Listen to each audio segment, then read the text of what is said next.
Orc and Ka, having spent a number of days in training, Dis busied himself in his room studying, sometimes with failure, as well as time with Nabesha, seeking parts for his companion's shadow. Yet again. What did Daglin get up to after he returned from the idol?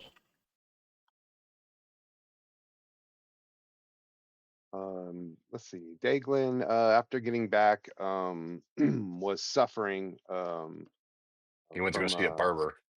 from a from a cold, and wasn't feeling good. Ended up having a going to a barber and having a tooth extracted, um, and ended up falling into some good luck and then some bad luck in uh, the quarter. Um, there's basically games that he of chance that he bet on. They are they are basically almost like a fox and like a fox hunt, but with like these feral boars that are raised on different lotuses and other accoutrements to increase Nice. their their savage nature. And basically on certain parts of the district, they're cordoned off, and these large wagers and games are played in some of the seedier areas. And Daglin would find himself there after getting a little lotus dust and a molar pulled out, and did a great job. Got hot, and then ran into some people that he owed money to. So of course he's got no money again. But hey, tis Daglin's luck. So he's basically kind of walking back to the inn with one of his scarves kind of tied around his jaw with a cryomancer's freeze pack that he was able to procure before he was able to uh, lose most of his gotten gains. Ill-gotten gains. I like it. Excellent, excellent. And what was Marcoon pursuing as his friends busied themselves?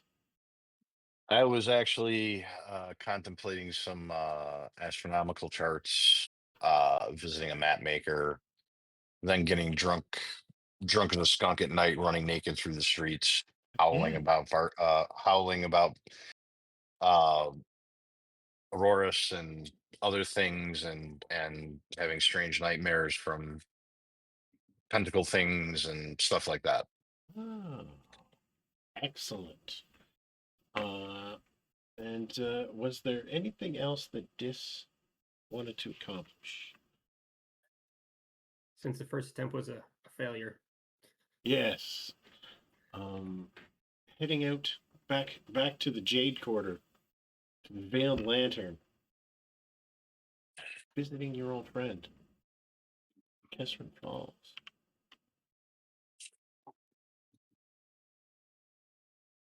Kessrin values consistency and doesn't haggle loudly. He lowers his voice.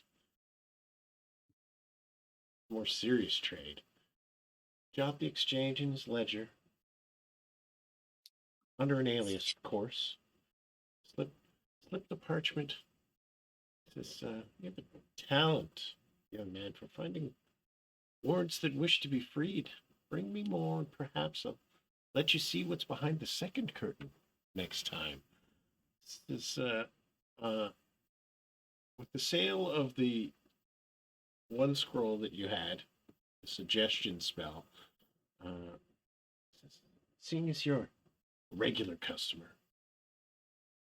says I could offer you 550 gold. Um, says, and you're looking for an identify spell, is that correct? And chill touch. Yes. It's the identify one.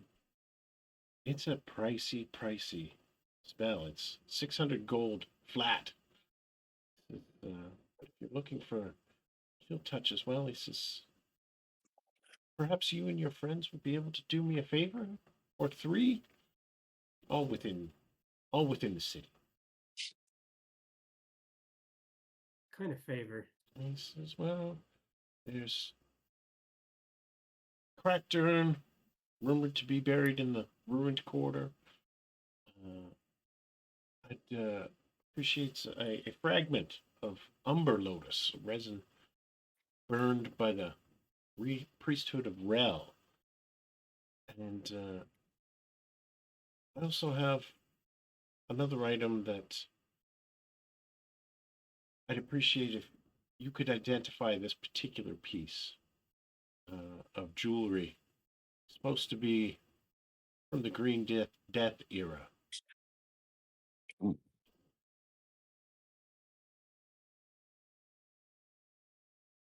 Is that before or after I get the new spell? This I could pay you I could give you the spells. Anything else that you find on your adventures would be more than willing for you to keep yourselves. Unless, of course, you find something very interesting, then I might be up for more trade. Besides a small piece of umber lotus, was that it? Yeah, there's Yes. an urn, a piece of umber lotus, and I have a piece of jewelry that I would like identified. I think we can make that This is, transition. I will give you these items today, and you could return with the favor in perhaps a fortnight. I think that should be doable, pending any unforeseen difficulties or challenges. Yes. So, do you mind that one spell? It's a little bit colder. Not forbidden, but forgotten. With those who fear what stillness truly means.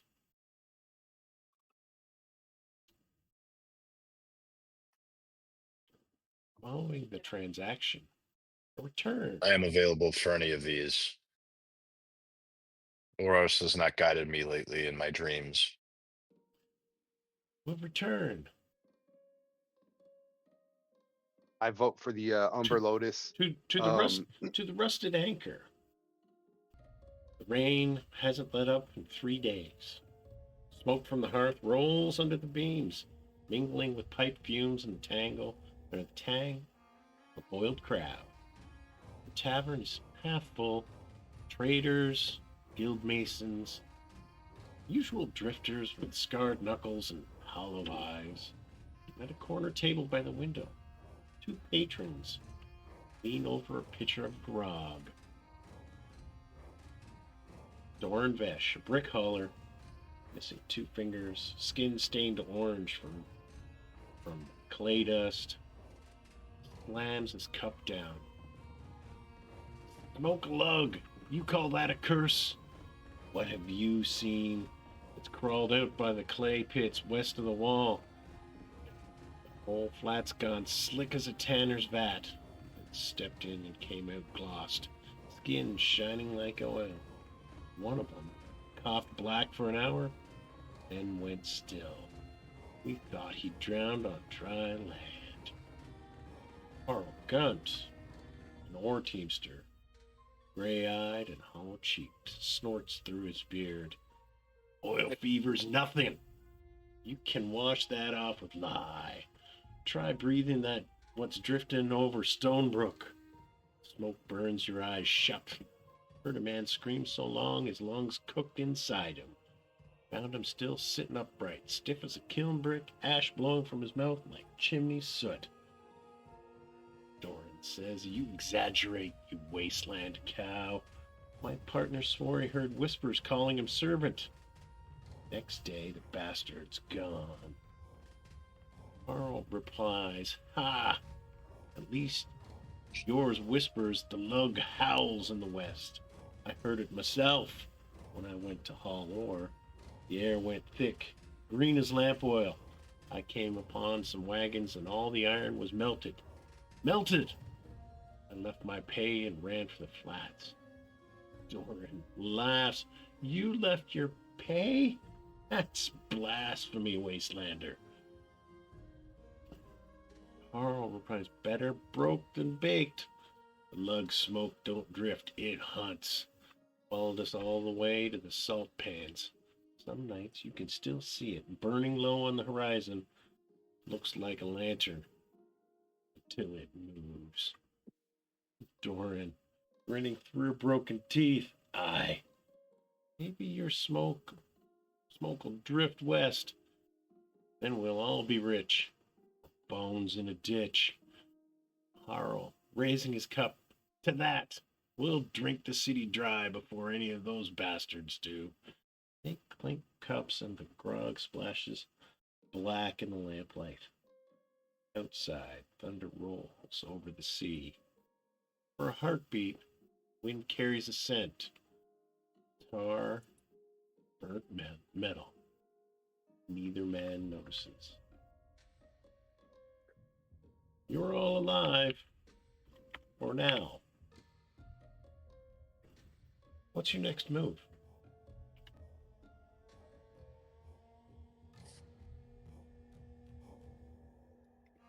Well, What you guys want to do? I know what all these drunkards are talking about, but some of it sounds exciting, I'm assuming.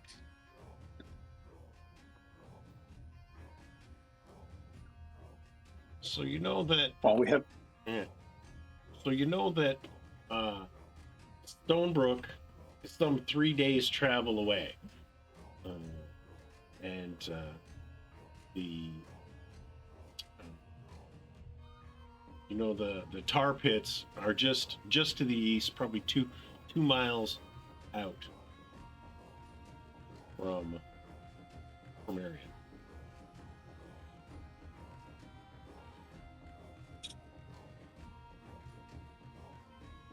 Yeah, Stonebrook sounds like a nice place to visit. I am good with that. Let me prepare my devotions for the day, and I will be with you. Heading over to talk with Harl. As Doran gets up and Harl's there finishing his last bit of ale. Dry-throated holler. Smells of sulfur brine. Keeps glancing towards the hearth, looking at the smoke. Sees you all watching. What are you all after?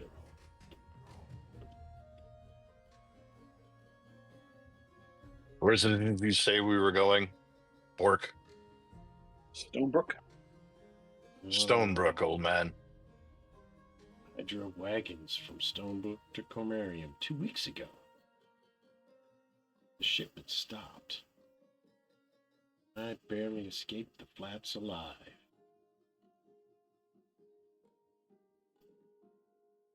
There's a burning man seen near Old Smelter Road. Green smoke rises still night and day.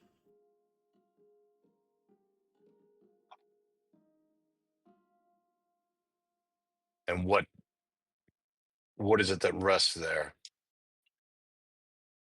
I'm not sure exactly what it is. This is, my cup's a little empty.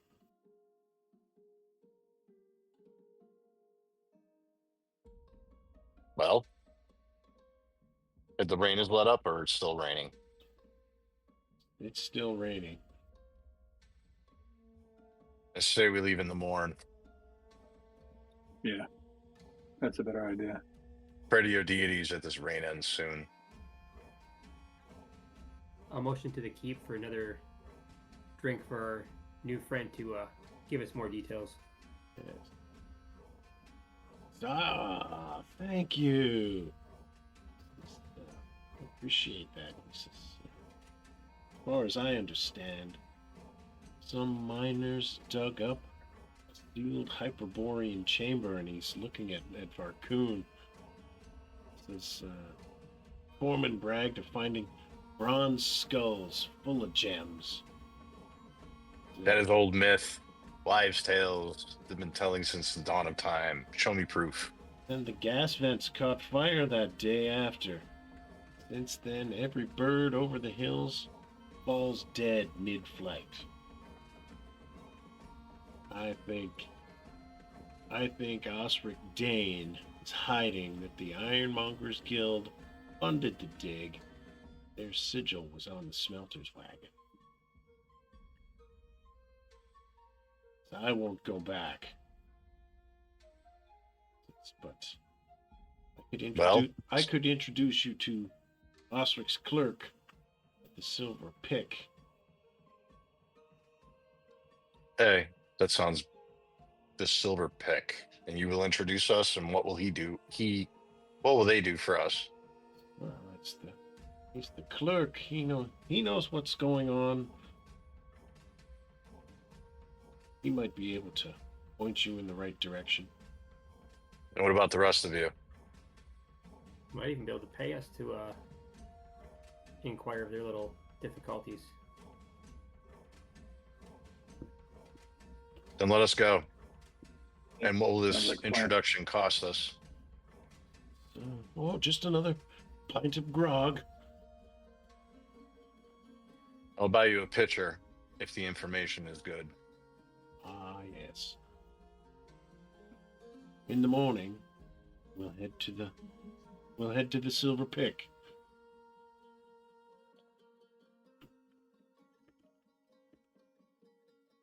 Until then, I will just sit around smoking my pipe, drinking, buying him grog.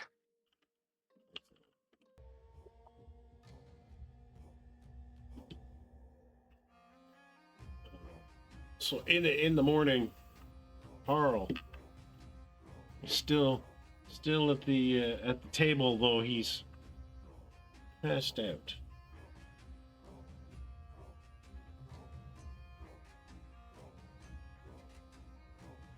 Figured. I'll be right back. I can hear you guys though. Get some cold water from the bay just outside the door. I'll make sure to time the water toss with the quick removal of the chair underneath of him.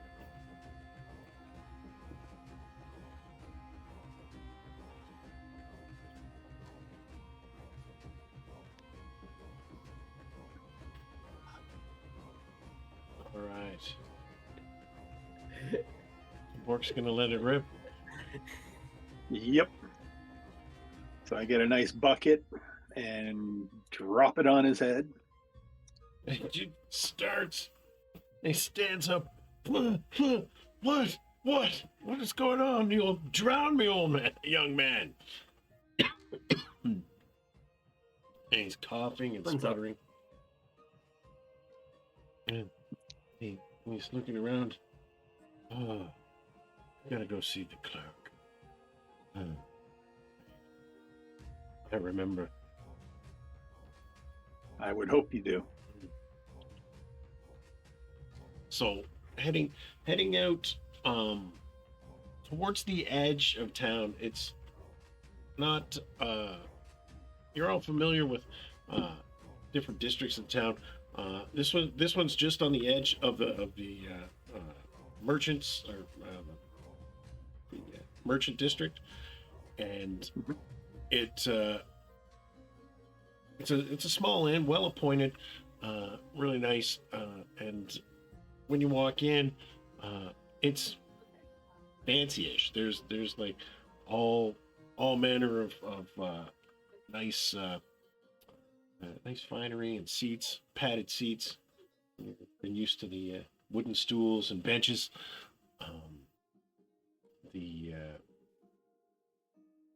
Harl walks in. You as adventurers, you look. They're looking to you, and they're. Oh, wonder what's going on there. And when Harl comes in behind you, they're all like, "Why is he here?" And Harl points. There he is. There's Fennel.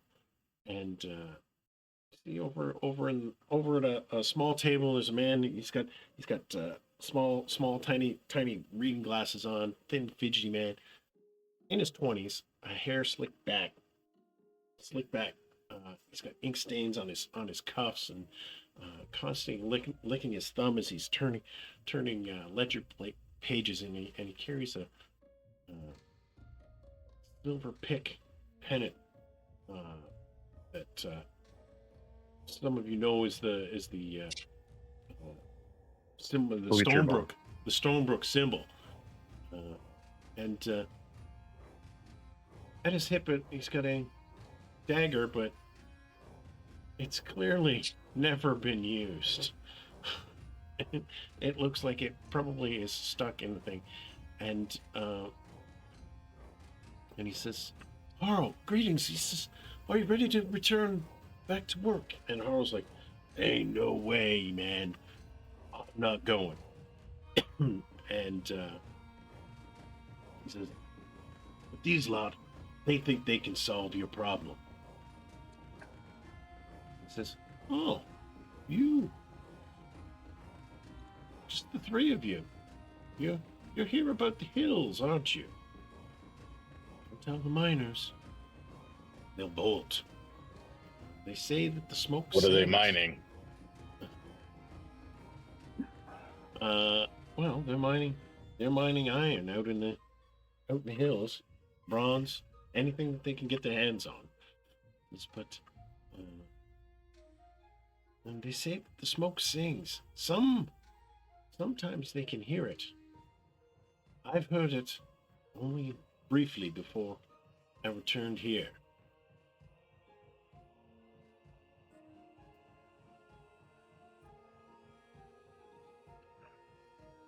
It's what happened.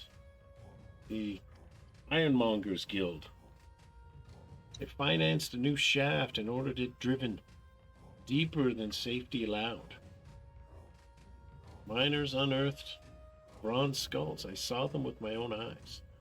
Decorative relics filled with green crystals that hummed when they were heated. Seems Osric, he ordered the find sealed, but the guild overruled him. The next day, the fire started. He suspects the guild wants the crystals uncovered, not the miners saved. He keeps the phone. He says, "I've got a bit of a book, part of a logbook here. I just want to confirm that you do want to try and help." That's the idea. And he pulls out a foreman's logbook, and it's got, normally it would be like a leather booklet, but this, you can see the edges of it are burnt. There's a lot of the pages are burnt and darkened, almost really brittle and flashed. The last entry reads, "The heat comes from within the rock. I hear hammers, though no one's swinging them."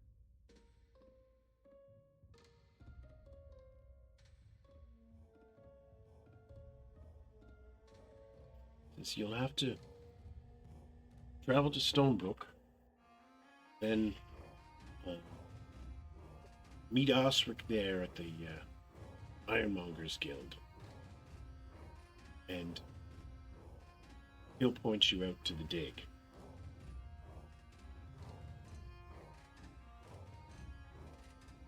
And we keep what we find. Yes, of course. I would imagine that's what he's hoping to reopen it.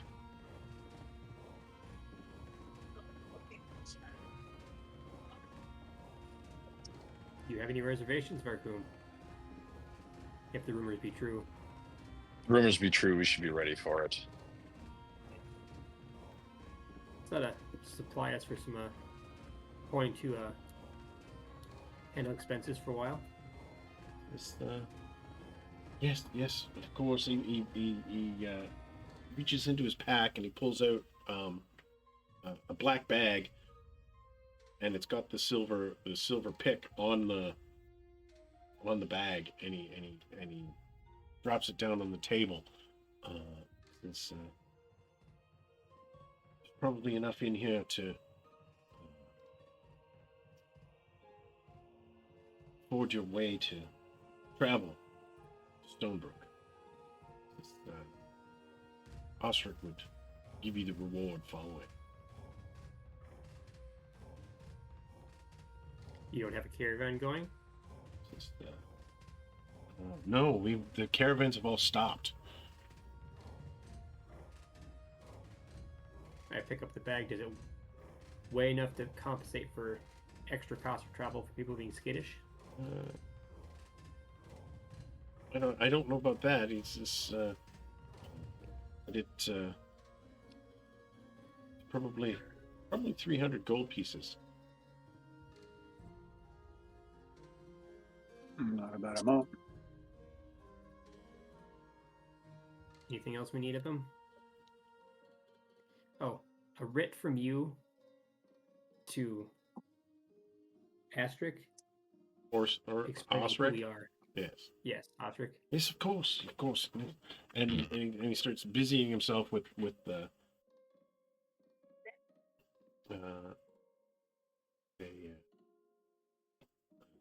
a note, and he scrolls it up and rolls it up, and then heats some wax on candle, and drips them on, and then again seals it with pick logo on the. And he says, "Give that to Osric. He'll know." Any other questions, gentlemen?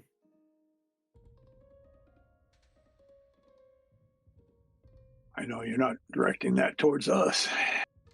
Oh, absolutely.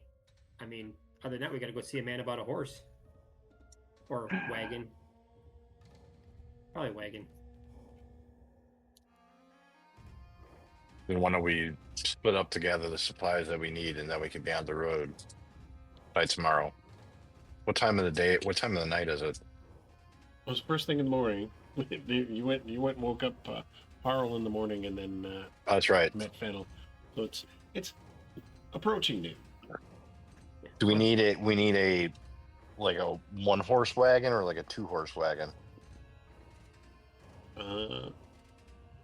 From traveling through the flats, yeah, it's going to be probably a 2-horse wagon with 4 or 5 of you.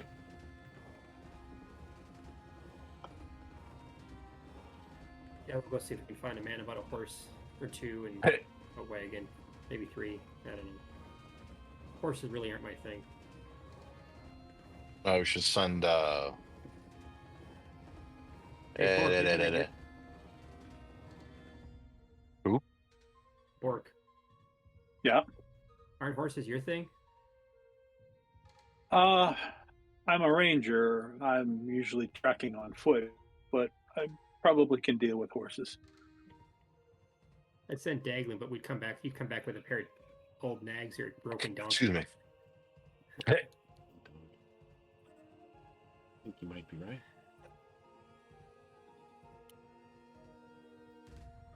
Let's go find some food first before we do anything else.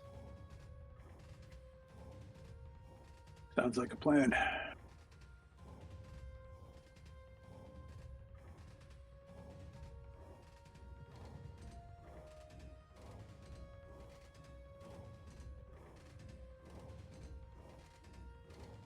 So as you traverse over to a livery, draft horses, and a wagon. There's one available. There's a wagon available. It looks passable. And, Okay. There's a number of draft horses there. What is it that you're looking for? I look at the wagon, and I'm looking for a wagon and horses to draw it. Oh, yes, I can. We can definitely get you stood up. Where is it you're heading? Stonebrook. Oh, across the lug. Brave men. This wagon and a pair of horses would be 300 gold pieces. Fair enough. They better not be glue workers. No, looking at well, he's looking at you, being 6'6", and towering almost like you're looking at some of these horses. Like most of these people are standing there, and the horses as tall as they're. You're almost as tall as some of these horses. He's like, Right. we're going to need some bigger horses. And he does pull out two of the bigger ones. Brings them out and shows you how to hook them up to the wagon, and offers you feed bag, and he says travel to the lug and back would be a week, and he hauls out a crate of feed and a couple of feed bags. Put it on the back of the cart.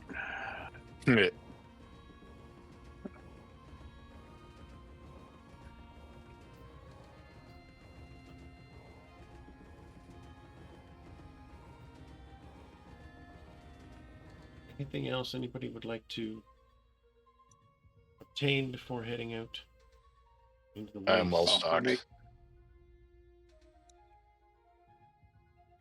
I make sure to stock up on all of my normal supplies. Normal I have a supplies, tendency to run through arrows. arrows, torches, oil, those type of things. Yep. Let me up my oil amounts too.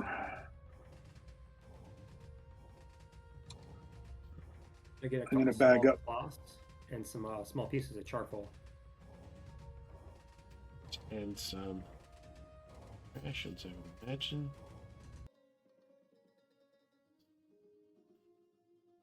As you all load up on the wagon, leaving Khromarium through the Iron Gate, party passes beneath corroded arches, the bronze plaques still bear the sigil of the old road guild. The air reeks of coal smoke, boiled fish, and salt. Behind you, the city fades to a serrated skyline of towers and chimneys, every roof dripping from the endless mist, and ahead, low, wide, flattened hills, moss, rusted stone, small of the bones of failed industry. As you drive up to the main road, you see a cracked stone milepost. It says Stonebrook, 30 leagues, with an arrow pointing, or 3 leagues, 30. 3 leagues pointing to the east, and the other one says Point Greeley. 3 leagues, and it's pointed to the west and half eroded. Beyond it, the paved road gives way to slag and clinker, black, glassy gravel that crunches broken pottery underfoot. First league of journey, first day. I'm gonna get to you guys to roll me a D8. Two of you guys roll D8s. I got one. I got one. Oh. Oh, Oregon sure, White. 2 and a 2. Good to know.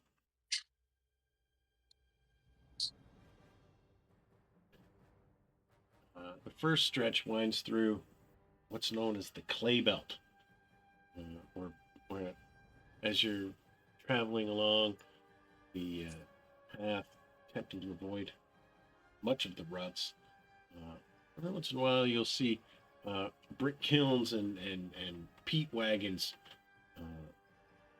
squatting beside brackish pools where they're pulling the clay up and cooking it with the peat right from the swamp.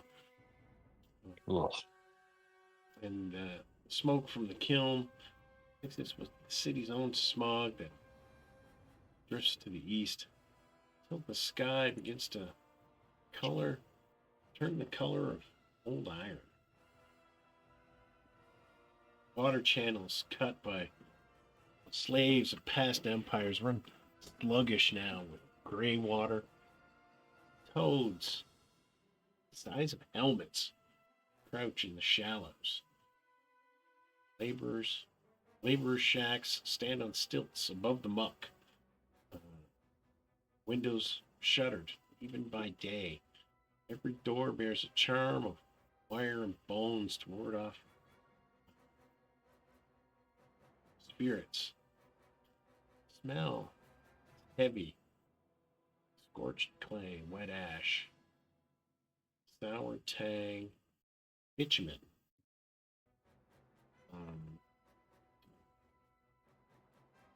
As the day progresses, the smoke begins to rise, and the temperature begins to drop, and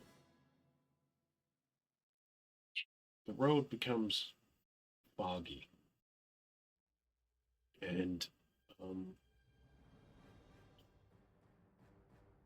as you're watching it, at first,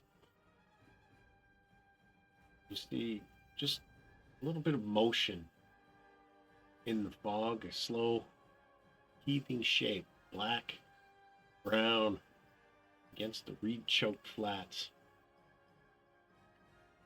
Then the wind shifts, and the smell hits you. Wet hide, musk, and peat smoke, almost thick enough to taste. See a creature shuffling into view. Gigantic, woolly rhinoceros, as big as your wagon. Its coat matted with black mud and wisps of hanging moss, tar clinging to its flanks like lacquer, glinting faintly when the light catches it. Paws the ground once, twice. Each scrape tears up clods of turf, wet sucking sound, and steam jets from its nostrils. Droplets sizzle, strike the cold air. What would you like to do?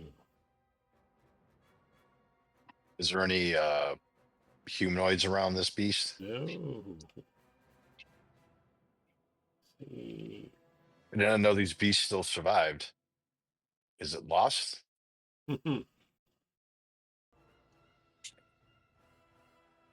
Not doing anything at the moment. I'm just surveying the situation. Tremor It's card. runs along his shoulder as it hunkers low, his head dipping, that single enormous horn tilting forward. I'm gonna send Shadow to here, You away can from the wagon. You can see it splintered and blackened at the tip, a natural weapon hardened by years of rubbing against stone and slag. Its I'm tiny gonna eyes break to the side. fixed on movement, any movement. Yep. There's no rage there, only the blunt inevitability of an avalanche. Beast stamps again. I'm gonna do a 15-foot half move to the right and start launching arrows at it. right. before it has a chance to do a charge. Yeah. I'll have Shadow continue to move forward. All right. So you So, can warm me up right here. all right. So, let Bork move out.